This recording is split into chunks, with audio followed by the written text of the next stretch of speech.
8장 차례죠. 8장이 이제 그 디멘전 리덕션인데 8장 하기 전에 지난주 혹시 그 하다가 지난주 혹시 기억하실지 모르겠지만은 그 랜덤 포레스트로 뭐 예측을 했는데 예측값이 크게 그 차이가 났던 거 혹시 기억나세요?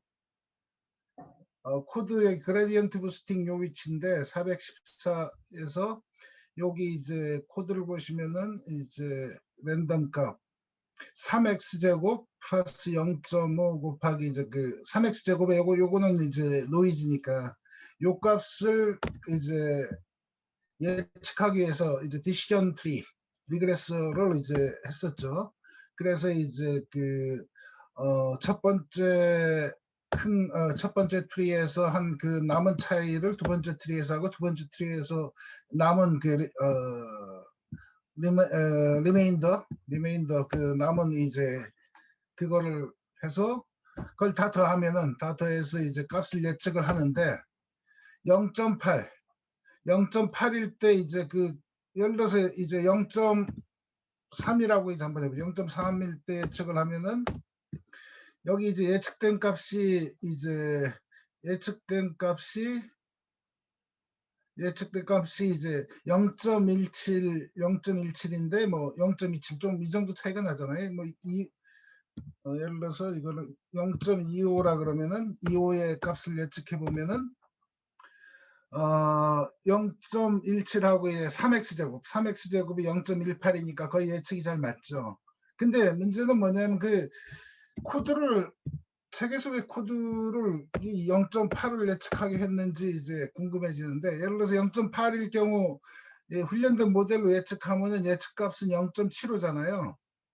근데 실제 3x제곱을 이제 하면은 1.9이거든요. 혹시 기억나세요? 이거 했던 거?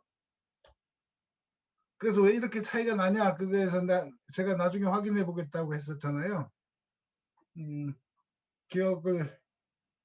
기억하시는 분이 잘 없을 수 있는데, 이 문제를 봤더니 이게 외삽의 문제더라고요. 외삽. 생각을 해서 코드를 다시 한번 살펴봤는데, 외삽이 뭔지 혹시 아세요? 외삽? 익스트라폴레이션이라 그러는데, 훈련되지 않은 부분에 대해서 추정을 하는 그런 문제거든요. 예를 들어서 데이터가 이제 훈련 데이터가 0에서 100까지 이제 훈련됐어요. 0에서 100까지. 근데 이제 한 151대 예측해봐라 라고 하면 훈련 범위가 아니잖아요. 그럴 경우에 어떻게 예측이 되느냐에 대한 문제인데, 리니어 리그레션 같은 경우는 기울기니까 이제 151대 요 값으로 예측하겠죠. 리니어 리그레션 같은 경우 그렇게 훈련되지 않은 부분에 대해서 뉴럴 네트워크도 이제 그런데 디시전 트리 같은 경우는 거기는 이제 가로 세로로만 이제 잘라지기 때문에 이제 요 맨 끝에 값 요런 형식으로 예측을 하거든요. 그게 이제 책에 있는 그래프를 좀 확대시켜서 제가 다시 한번 뽑은 건데, 책에는 이제 어떻게 되냐면 요 위치까지만 돼 있거든요. 요 위치. 요 범위가 뭐냐면은 코드에서 보시면은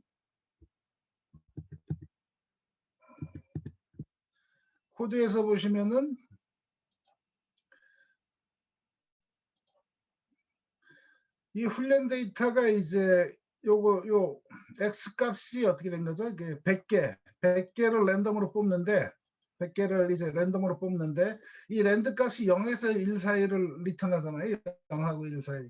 근데 0.5를 뺐으니까 마이너스 0.5니까 마이너스 0.5에서 0.5까지 이제 x의 범위가 돼 있고, 그거에 대해서 y 값 3x 제곱을 이제 구한 거니까 이 데이터 갖고 여기서 훈련을 시켰거든요. 훈련을 시킨 거니까 자기가 0.8이라는 애는 얘는 이제 사실은 0.8이라는 애는 자기가 훈련되지 않은 이제 그 범위거든요. 근데 책의 예제를 왜 이 외삽에 대한 걸 설명하려고 해놨는지 모르겠지만 어쨌든 자기가 훈련되지 않은 걸 예측하다 보니까 차이가 좀 큰 거거든요.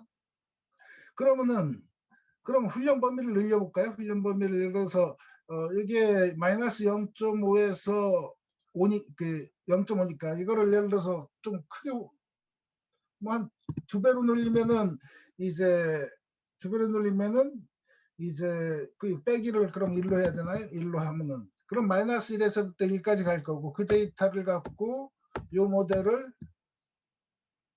훈련을 시켜보죠. 훈련시켜서 결과를 한번 보시면은 이번에는 이제 3x 제곱이 1.9이니까 예측을 1.85로 했거든요. 다시 말해서 훈련 범위에 들어오면 예측이 잘 된다는 거죠. 근데 훈련 범위가 아닌 경우는 이제 그 이렇게 예측이 잘 안 되는데 그래서 이런 외사 훈련되지 않은 범위를 예측하는 건 참 곤란한 문제를 많이 유발하거든요. 특히나 여기 그 밑에 링크를 제가 해놓은 데 보면은 외삽에 대한 걸 이제 하면서 디시전 트리는 진짜 외삽에는 아주 그 약하다라는 이제 그런 얘기를 이제 하고 있습니다. 여기 보시면은 디시전 트리는 이제 병렬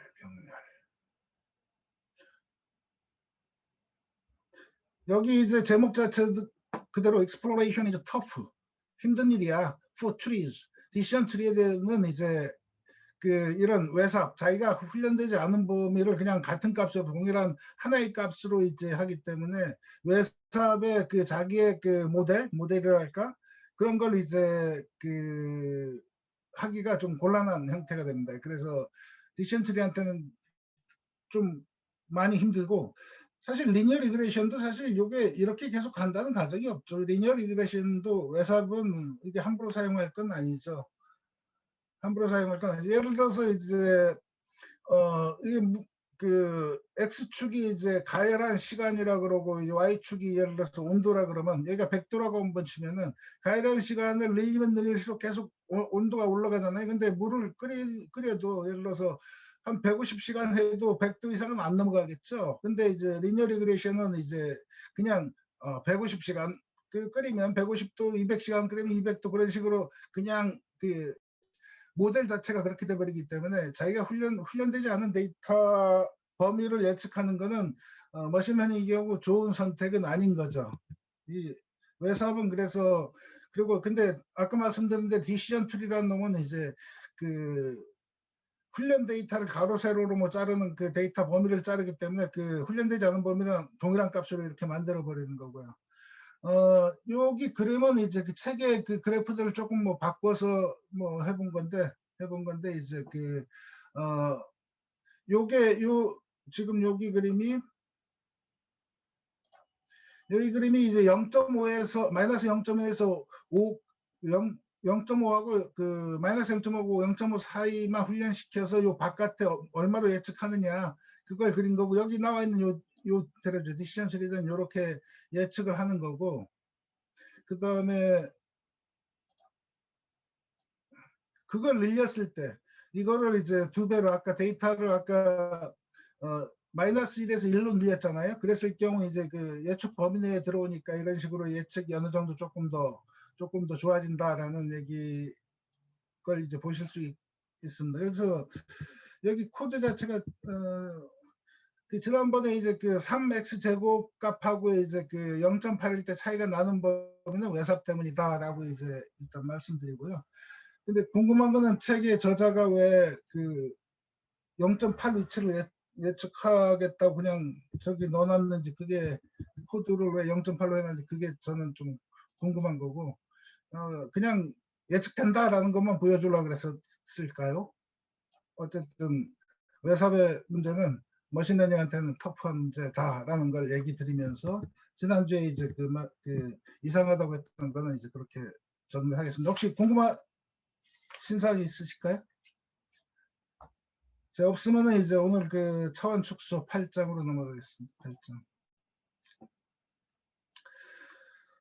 차원 축소 이제 8장하고 9장이 남았는데 오늘 차원 축소의 그 디멘전 리덕션에 대해서 먼저 말씀드리고 다음에는 이제 비지도 학습에 대한 걸로 해서 그동안 한 6월부터 했던 그 강의를 마무리 짓는 걸로 다음 주에 마무리 짓겠습니다. 정말 TSNA는 오늘 없나요? PCA 다음에? TSNA요? 뒤에 간단한 설명을 해놨습니다. 간단한 설명. 네네 알겠습니다. 그 관심이 많으신가요? 거기? 아, 예, 그게 좀 이해가 안 돼요. 지난번 전무님이 설명해 주실 때 이해가 됐는데 다시 한번 듣고 싶어가지고 차원 저주에 나올 예, 차원 축소 때 나올 거라 생각했는데 예. 네.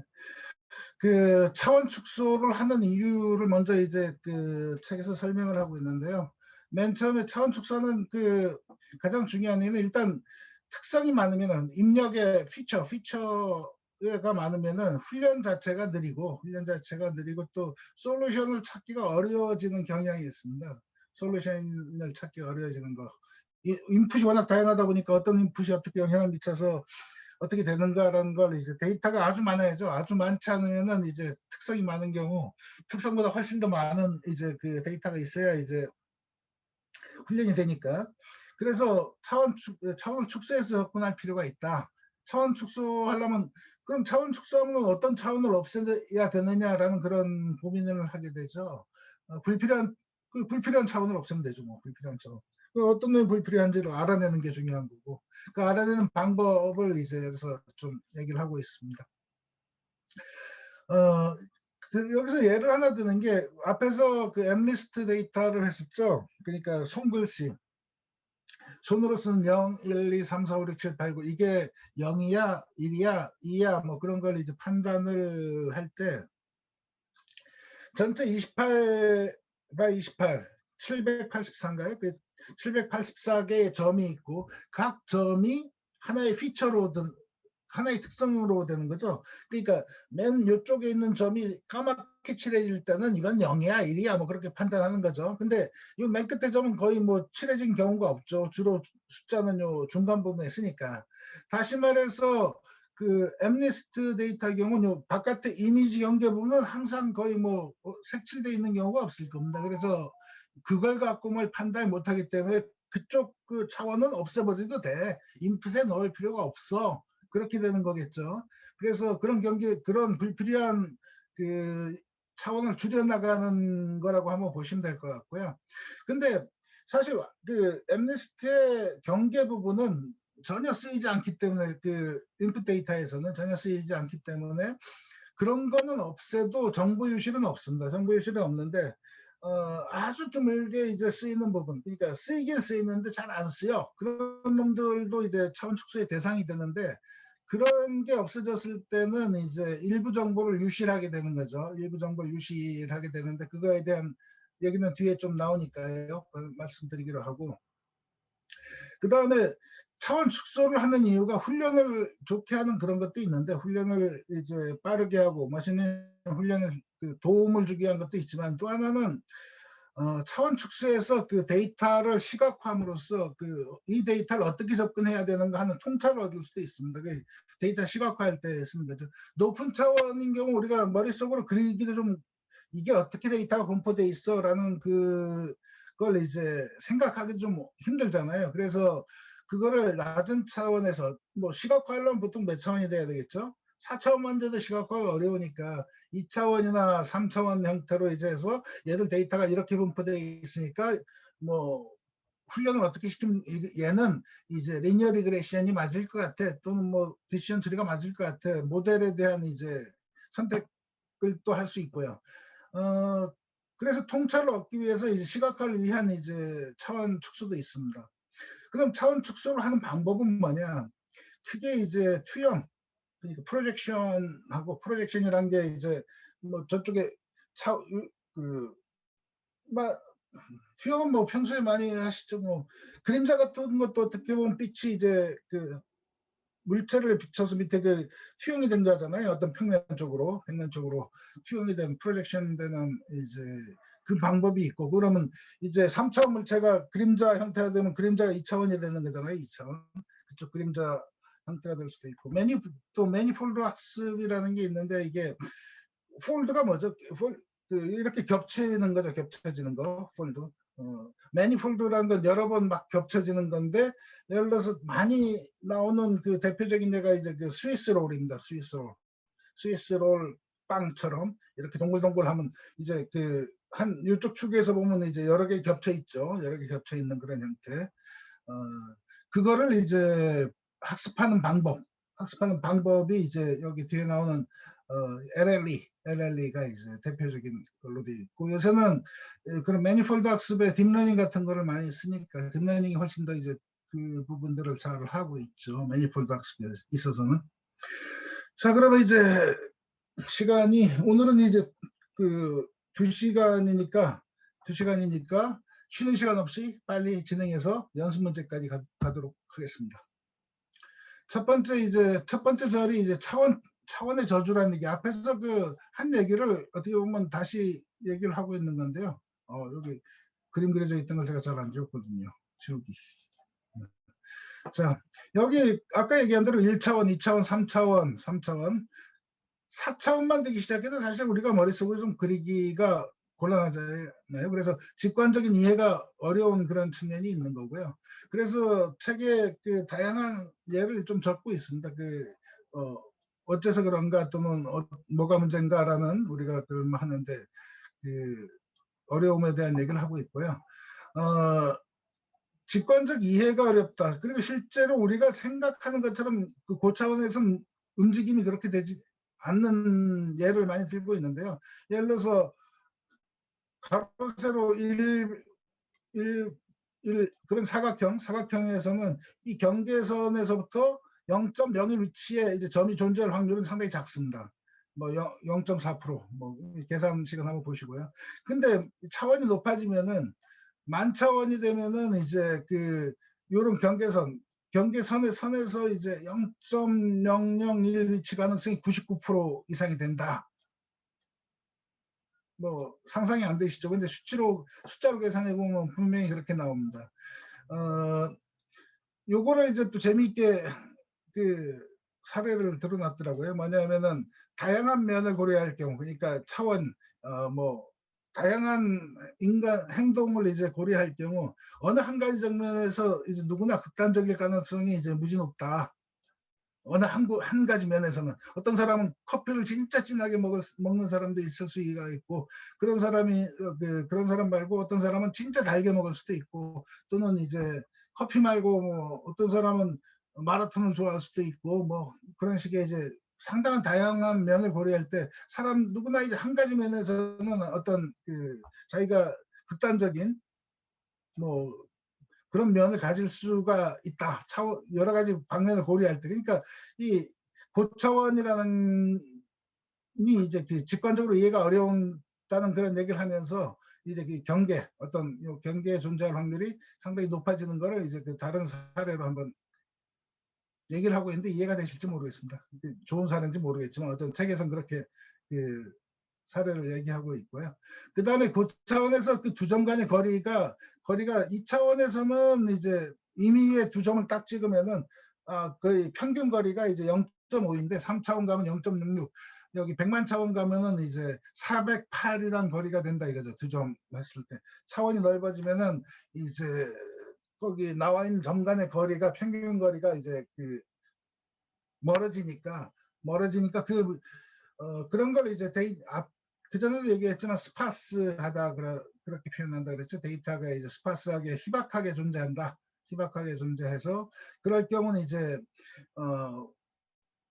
머신러닝 훈련하는 거는 그 데이터가 있는 걸 보고 그 패턴을 찾아내는 건데 패턴 찾기가 좀 곤란해지는 거죠. 그리고 앞에 좀 전에 얘기한 외삽의 문제가 많이 생기는데, 왜냐하면 훈련되지 않은 걸 예측해야 될 경우가 많아지기 때문에, 그래서 고차원일 경우는 이제 어렵다. 이거 뭐 이런 것들을 차원의 저주라고 하는데, 그럼 차원의 저주를 어떻게 피해갈 거냐, 해결할 거냐라는 게 중요해지죠. 첫 번째로는 이제 아무리 고차원이라도 그 차원을 꽉 채울 정도의 데이터가 존재하면 되죠. 꽉꽉꽉꽉 채워서 엄청나게 큰 데이터가 존재하면은 이제 차원의 저주를 하나 피할 수 있는 거고, 또 하나는 거꾸로 이제 그 차원을 축소하는 거죠. 여기 책의 이번 장의 주제가 되는 거죠. 훈련 데이터를 아주 큰 훈련 데이터를 하긴 좀 그러니까 차원을 축소할 수 있을 만큼 축소해 보자라는 게 이제 얘기입니다. 자, 그러면은 차원 축소를 위한 이제 접근법, 앞에서 그 얘기 드렸지만은 투영하고 매니폴드 학습이 이제 있다라는 걸 얘기하는데, 첫 번째 여기 투영에 대한 이제 걸 얘기를 하고 있는데, 투영은 뭐냐면 이게 지금 3차원의 데이터가 놓여 있잖아요. 3차원. 근데 지금 이 3차원이 거의 요 평면상의 점들이 존재하니까 사실 평면상이 존재하는 건 아니죠. 여기 보면은 사실은 요 파란 놈들 중에 몇 개는 혹시 이 그림이 좀 작아서 그렇긴 한데 여기 보면 화살표가 있잖아요. 화살표. 요 평면이 이제 가장 이제 어떻게 보면 점들이 그 많이 존재하는 평면이니까 그냥 요 평면에 존재하는 건 그 점 그대로 쓰면 되죠. 근데 만약에 그 평면을 살짝 벗어나 있는 얘 같은 거는 이제 투영하는 거죠. 그쪽 요 평면으로 투영해서 나온 결과는 이 3차원이 2차원으로 된다 이거죠. 2차원. 3차원이 2차원으로 된다. 근데 참고로 이제 지금 제가 요 가져온 요 그림은 지난 요 퍼스트 에디션의 그림이고요. 이 세컨드 에디션 그림은 요 화살표가 이렇게 돼 있더라고요. 이렇게 요 반대 책에 보시면은 276페이지 책에 요 화살표가 좀 좋은 것 같기도 하고 뭐 그건 뭐 큰 의미는 없죠. 그래서 이런 식으로 하는 걸 투영, 프로젝션이라고 한다. 프로젝션이라고 이제 한다. 근데 이 프로젝션 하는 이유는 이 데이터가 이제 균일하게 있지 않다. 다시 말해서 이 데이터는 요 평면에 이제 주로 놓여 있다. 예, 유니폼하게 이제 균등하게 분포되어 있지 않기 때문에 가장 많이 이제 데이터가 놓여 있는 그 차원으로 줄이면은 차원 축소가 된다. 이런 이 원리, 균일하지 않다는 그 기본 전제하에서 이제 하는 거죠.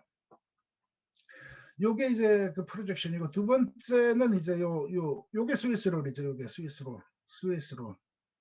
스위스롤이 이제 뭐 요새는 요런 롤빵을 잘 안 먹는 것 같아요. 저 어릴 때는 롤빵 이렇게 해서 요거 많이 팔았었는데 요새는 워낙 맛있고 다른 빵들이 많아서 이 스위스롤 형태인데 요거를 이제 펼치는 거죠. 펼치는 거.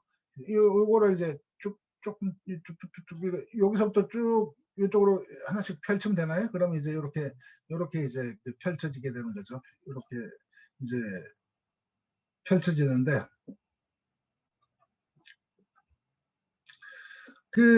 이쪽 거는 이쪽 거하고 이쪽이 차이가 뭐죠?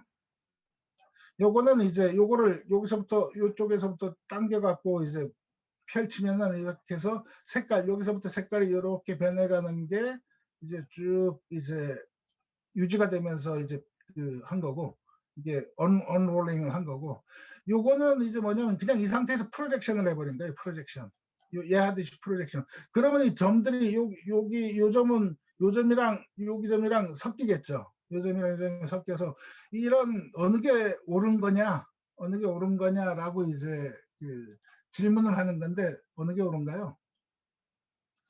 요렇게 데이터가 이제 색깔이 이렇게 칠해졌을 경우는 언롤링 이걸 풀어주는 게 이제 맞긴 할 텐데 뒤에 보면 이제 프로젝션을 해야 되는 경우가 하나 보입니다. 그건 이제 뒤에 한번 생각해 보시고 데이터가 그러니까 의미를 잘 보존하는 것은 언롤링인 거죠. 그러니까 데이터가 이렇게 됐을 때 이렇게 됐다는 게 뭐냐면 요 근처가 이제 동일한 데이터고 요 근처가 이제 동일한 데이터고 여기가 동일한 데이터고 동일한 데이터 이렇게 됐으면은 레이블링이 그게 맞다면은 이제 요 언롤링 하는 게 맞죠. 일반적으로는 아마 그럴 겁니다. 일반적으로. 근데 뒤에 이제 얘를 하나 뒤에 갔다 올까요? 뒤에 갔다 오죠 뭐. 요거 한번 볼까요? 요거 보시면은 네.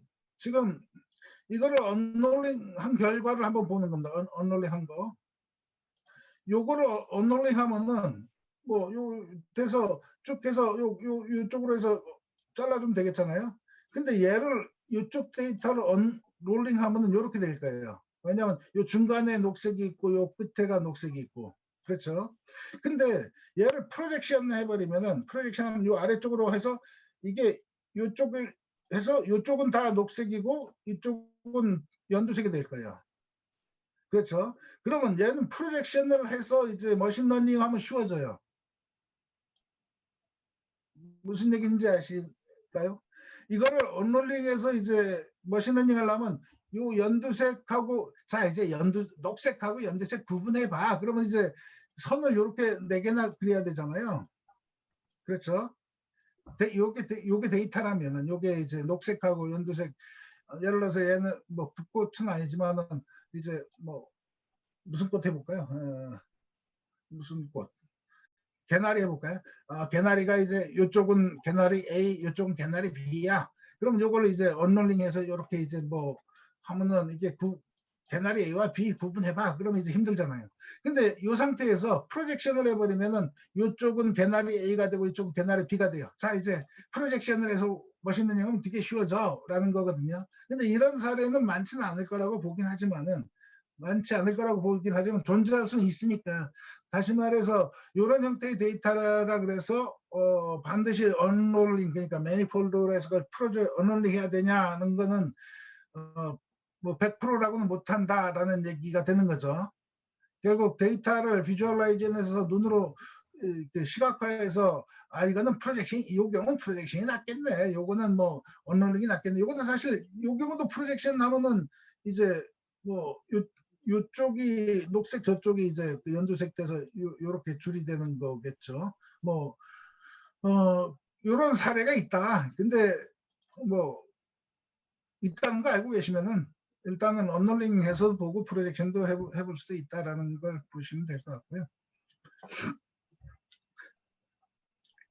그 일반적으로는 이제 어쨌든 뭐 권 대표님 얘기 주신 대로 이런 경우 매니폴드 학습이 이제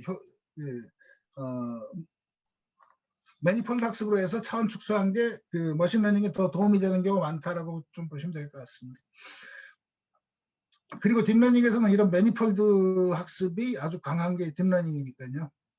뒤틀리고 휘어진 데이터 대상으로 이제 하는 게 이제 매니폴드 학습이다. 여기는 이제 투영은 주로 이제 선형적인 그런 변환인 거고, 매니폴드는 비선형적인 이제 변환이라고 보시면 될 것 같습니다. 데이터 차원이 낮은 데이터 자유도로 이제 데이터를 압축하는 그런 형태가 되는 거고요. 낮은 차원에서 분류는 하기가 더 간단해진다는 가정은 항상 옳은 건 아니다. 요게 이제 아까 뒤에서 다음 페이지에 나와 있는 이제 그림이고, 책으로는 280페이지에 이제 그 설명을 이제 하고 있습니다. 자, 그러면 차원 축소의 결과에 대해서 얘기를 하는데, 훈련 속도는 향상이 되는 건 맞습니다. 훈련 속도에는 차원이 줄어들었으니까 인풋 데이터가 줄어드는 거잖아요. 그러니까 향상이 되는 건 맞는데, 훈련의 결과가 이제 차원 축소하면 더 좋아지냐? 그거는 데이터에 따라서 달라진다. 데이터가 이제 어떻게 놓여 있느냐에 따라서 그냥 3차원에서 이제 판별하는 게 2차원에서 판별하는 것도 더 나을 수도 있기 때문에요. 데이터를 이제 보면서 이제 경험을 쌓아두시면은 이제 어떻게 차원 축소해야 될지 말아야 될지 그런 걸 선택을 더 잘하실 수가 있죠. 지금 여기 이 첫 번째, 두 번째 절에 이제 관련된 소스는 없는데요. 근데 사실 요 그림을 그려주는 소스가 있어요. 소스가 있는데 이게 위치가 앞쪽에 있는 게 아니라 중간에 들어가 있어요. 그래서 뒤에 가서 이제 다시 말씀드릴게요. 자, 그러면 이제 첫 번째, 두 번째를 지나서 드디어 이제 세 번째. 이제 차원 축소에서 가장 많이 쓰는 이제 알고리즘 PCA, 주성분 분석, 프린시펄 컴포넌트, 주성분 어널리시스 분석에 대해서 이제 얘기를 드릴 텐데요.